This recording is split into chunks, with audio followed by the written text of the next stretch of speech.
একে একে ধন্যবাদ জানাবো, কারণ আপনারা আপনাদের এই মূল্যবান সময়কে উপস্থিত না হলে আজকে এই প্রোগ্রাম কখনোই সফল হতো না।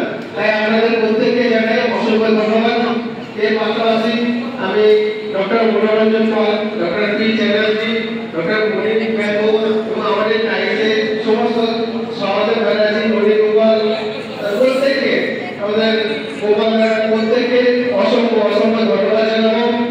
আপনারা এই সভায় উপস্থিত থেকে আমাদের অনুপ্রেরণা দিয়েছেন এবং সভাটাকে সাফল্য মণ্ডিত করে তুলেছেন। তো আমরা প্রত্যেকে জানি আজকে আমাদের এই বিশেষ দিনটা সম্পর্কে। আমাদের হোমিওপ্যাথির জনক, হোমিওপ্যাথির গডফাদার ক্রিশ্চিয়ান ফেডারিক স্যামুয়েল হেলম্যান সাহেব এই পৃথিবীতে এসেছিলেন এবং আমার মনে হয় যত মোটিভেশনাল মানে জীবনী আছে, যত মহাপুরুষ আছে যাদের জীবন থেকে আমরা মোটিভেশন পাই, তার মধ্যে সবথেকে অন্যতম হচ্ছে হ্যারিম্যান সাহেব।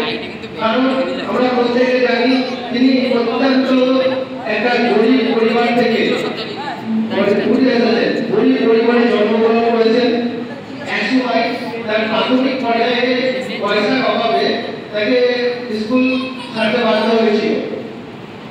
তখন স্কুলের টিচাররা লক্ষ্য করলেন যে হ্যারিম্যান স্কুলে আসছে না। সেটার খবর নিয়ে যখন তার বাড়িতে গেলেন তখন জানতে পারলেন যে অত্যন্ত অভাবের কারণে হ্যারিম্যান সাহেবের বাবা আর পড়াশোনার খরচ চালাতে পারছে না, সেই জন্য ওনাকে স্কুল ছাড়িয়ে একটা দোকানে কাজে লাগিয়ে দেয়। তো এই কথা শোনার পর বিদ্যালয়ের শিক্ষকরা হ্যারিম্যান বাবার কাছে অনুরোধ জানালেন যে এটাই যদি তার কারণ হয়, স্কুল ছাড়ার কারণ হয়, তাহলে হ্যারিম্যান সাহেবের পড়াশোনার যাবতীয় খরচা স্কুলের শিক্ষকরা বহন করবে এবং এর জন্য হ্যারিম্যান সাহেবের বাবাকে কোনো রকম লজ্জিত হওয়ার কারণ দেয়। তো এই প্রস্তাবে হ্যারিম্যান সাহেবের বাবা রাজি হয়ে যায় এবং হ্যারিম্যান সাহেব পুনরায় পড়াশোনা চালু করেন। তো মাধ্যমিক পর্যায়ে শেষ হওয়ার পর তিনি গরিবের কাছে হার মানেননি। এরপরে তিনি বিভিন্ন বই অনুবাদ করে এক একটা ভাষা থেকে আরেক ভাষায় ট্রান্সলেট করে তিনি তার পড়াশোনার খরচ চালাতেন। একদিকে পড়াশোনা আর একদিকে বই অনুবাদ, কিন্তু গরিবের কাছে হার মেনে তিনি লেখাপড়া ছেড়ে দিলেন। এবং আমরা জানি তিনি প্রায় 11টা ভাষায় লিখতে পড়তে পারতেন। 11টা ভাষা, আমরা সাধারণত একটা দুটো ভাষায় কথা বলতে হিমশিম খেয়ে যাই, সেক্ষেত্রে 11টা ভাষায় তিনি এক ভাষা থেকে আরেক ভাষায় বই অনুবাদ করতেন। এরপরে তিনি আমরা জানি সবাই তিনি কেমিস্ট্রিয়ান ছিলেন, দার্শনিক ছিলেন এবং তার পছন্দের সাবজেক্ট ছিল মেডিকেল। তিনি মাত্র 24 বছর বয়সে তৎকালীন এমডি ডিগ্রি উপাধি লাভ করেন। সেই সময় এমডি ডিগ্রি উপাধি মাত্র 24 বছর বয়সে লাভ করেন এবং তিনি একজন অ্যালোপ্যাথি চিকিৎসক হিসেবে পাস করেন এবং অ্যালোপ্যাথি চিকিৎসায় প্রথম শুরু করেন এবং তৎকালীন একটা সরকারি হাসপাতালে তিনি তার দায়িত্বপ্রাপ্ত ভার গ্রহণ করেন এবং খুব সুনামের সাথে চিকিৎসা করেন এবং এমন তার নাম শোনা যাচ্ছিল যে তার চিকিৎসায় ভালো হবে না এরকম পেশেন্ট হয়তো বিরল।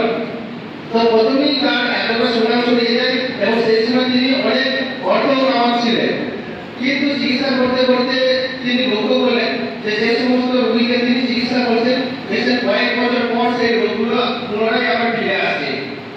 এর পাশাপাশি আবার কিছু কিছু রোগীর ক্ষেত্রে দেখা দিচ্ছে যে তিনি একটা রোগকে সারাতে গিয়ে আরো 10টা রোগ যেটা কমপ্লিকেশন তার মধ্যে দেখা দিচ্ছে।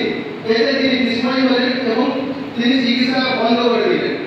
তখন তিনি নতুন কিছু অনুসন্ধান করার চেষ্টা করেন, এর সঠিক চিকিৎসা পদ্ধতি অনুসন্ধান করতে লাগলেন এবং সেই সময় তিনি প্রচুর পরিমাণে পড়াশোনা করতে লাগলেন এবং একটা জায়গায় যেমন ফুলের ব্যাকটেরিয়া যখন ট্রান্সলেট করেছিলেন তখন তিনি সিংহরা নামক মানে সিংহরা গাছের কার্যকারিতা সম্পর্কে জানতে পারলেন এবং সেখানে দেখতে পেলেন যে একটা অনুমতি আছে যে যে ড্রাগস আছে বা যে রোগকে তৈরি করতে পারে সেই গাছই সে ভালো করার ক্ষমতা আছে। তো এইটা নিয়ে তিনি গবেষণা চালিয়ে হোমিওপ্যাথির প্রাথমিক সন্ধান পান এবং একের পর এক তিনি নিজের পরিবারের ওপর নিজের আত্মীয় স্বজনের উপর এইভাবে তিনি রিসার্চ করতে থাকেন। সিমিলিয়াস কিউরেচার সমসাময়িক এই যে ধারণা তিনি প্রয়োগ করেন, তো আমরা এই ঘটনাটা সবাই জানি, সেই জন্য এইটার উপর আমরা বেশি কিছু যাচ্ছি না। তো যাই হোক, এইভাবে তিনি যখন হোমিওপ্যাথি চিকিৎসা আবিষ্কার করলেন তখন তার মধ্যে তার জীবনে চলে আসলো ভীষণ দুর্যোগ। তার একটা অত্যন্ত কি বলবো কাঠোর একটা সংগ্রামের সাথে যুদ্ধ করতে হলো, কারণ অন্য অ্যালোপ্যাথি চিকিৎসা যত ছিল তারা তারপর ওষুধের কোম্পানি সবাই ম্যানুফ্যাকচার সাহেবের বিরোধিতা করতে লাগলেন এবং তাকে প্রায় দেশ ছাড়তে হয়েছিল, তাকে তার ডিগ্রি কেটে দেওয়া হয়েছিল এবং প্রচন্ড পরিমাণে তার উপর টর্চার করা হলো। কিন্তু তবুও তিনি হার মানেননি, জীবনের কাছে যুদ্ধের কাছে হেরে যাবেন, সত্যটাকে লুকিয়ে চাপা দিয়ে দিল। তিনি তার আবিষ্কার তিনি যুদ্ধ চালিয়ে গেছেন এবং তিনি চেষ্টা করে গেছেন যে যথোপযুক্ত তার এই আবিষ্কারকে প্রতিষ্ঠা করা।